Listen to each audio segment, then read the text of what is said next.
स्थापना दिनाच्या निमित्तानं काँग्रेसची नागपूरमध्ये भव्य रॅली निघालेली आहे। 28 डिसेंबरला काँग्रेसकडून भव्य रॅलीचं आयोजन करण्यात आलंय। सोनिया गांधी, राहुल गांधी, प्रियंका गांधी या रॅलीच्या वेळेला उपस्थित राहतील।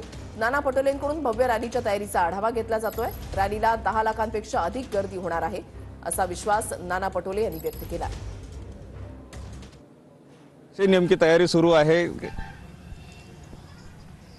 ही तयारी खरं तर महाराष्ट्रासाठी महत्त्वाची आहे। महाराष्ट्रासाठी नव्हे तर देशासाठी महत्त्वाची आहे। पण महाराष्ट्रासाठी याच्यासाठी सांगितलं की आज काँग्रेसचा स्थापना दिवस जो 28 तारखेला 138वा जो साजरा करण्याचा निर्णय आमच्या केंद्रीय नेतृत्वाने केला तो आमच्या महाराष्ट्रासाठी अभिमानास्पद आहे।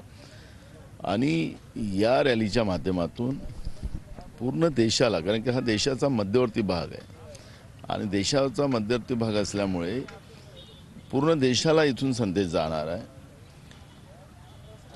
जसं आमचं स्लोगन आहे की हम है तैयार, आम्ही भ्रष्टाचार मुक्त भारत करण्यासाठी तयार आहोत। आम्ही बेरोजगारी निर्मूलन करण्यासाठी आम्ही तयार आहोत।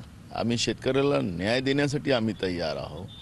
या कार्यक्रमाचा महत्त्वपूर्ण भाग ठरणार आहे आणि त्याच्यामुळे जय्यत तयारी या ठिकाणी सुरू आहे। भाऊ, कोण कोण राहणार आहे या रॅलीला आणि देशभरातून या ठिकाणी कार्यकर्ते येणार आहे, म्हणजे गर्दी किती?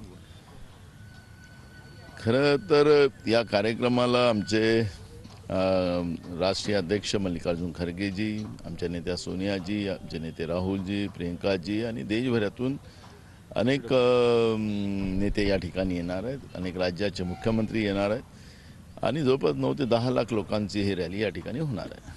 नक्कीच 9 ते 10 लाख लोकांची रॅली होणार आहे आणि त्याची तयारी जर आपण बघितली तर भव्य दिव्य अशी तयारी या ठिकाणी सुरू असल्याचं चित्र आपल्याला पाहायला मिळते। कॅमेरामन साईसह सुनील ढगे, TV9 मराठी, नागपूर।